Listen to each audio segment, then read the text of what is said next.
All right, injury awards. Let's talk about what happens here when you receive an award because you are injured. When an individual taxpayer receives an award or settlement as compensation for injuries, the tax treatment of that award can vary depending on the nature of the injuries sustained. Generally, the IRS distinguishes between awards for non physical injuries and those for physical injuries when determining the taxability of such awards. Now, gotta love it. Non physical injuries, any awards are considered taxable income. Gotta love, even the IRS does not recognize the importance of mental health these days. I, however, do. I'll make sure you're taking care of your mental health.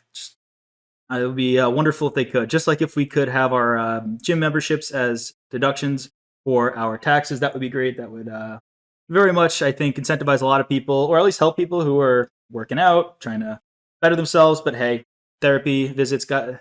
I'm going to go on a rant. No, I'm not going to go on a rant.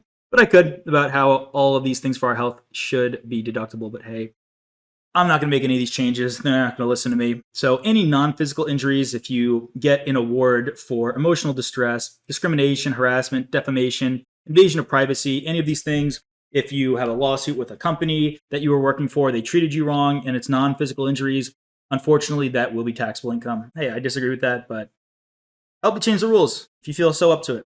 If the individual receives an award for non physical injuries, the entire amount of the award, less any attorney fees or court costs, should be included in gross income and reported on their tax return. Punitive damages awarded in connection with non physical injuries are also taxable. Punitive damages, we've got essentially what I'll call corrective damages, where you're given money to correct the damage that was done to you. Whereas punitive, we'll see this much more in business law, basically going after someone.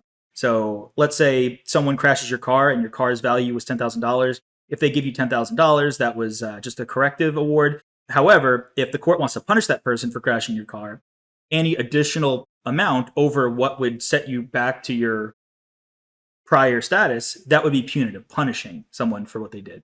They're just talking about that as we'll see that later in business law. Physical injuries. Compensation for physical injuries or physical sickness is generally tax-free. So if you work for a company and you get sick because there's mold or something in the warehouse, or if something falls on your leg and your leg gets crushed, now, I mean, that's a lot more provable, I guess, in the courts. But yeah, we're a little backwards. We're working on making these. At least I like to hope and think that maybe we're working on making these non-taxable.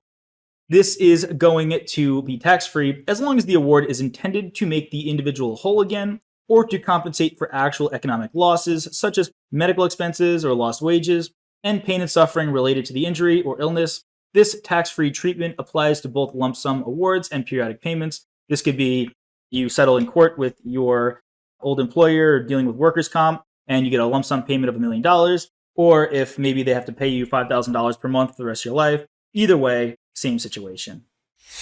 Hey there! Are you ready to not only pass your CPA exams, but truly understand and enjoy the material while studying?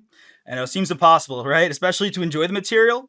We'll do it together. Tap into the power of CPA.examprep.ai, where we've got personalized quizzes, multiple choice questions, memorization guides, flashcards, simulations, all tailored to your learning. Our adaptive study planning puts you on the fastest path to success and lifts you back up if you fall behind. Avoid wasting your precious time and money attempting an exam with a low chance of passing, because who wants that? We want to get you through this process as quick as possible. Our exam readiness prediction lets you walk in with confidence, knowing that you're prepared for success on exam day. Thankfully, there's no payment method needed to get started, so why don't you come join us? Visit cpa.examprep.ai and let's achieve your exam success together.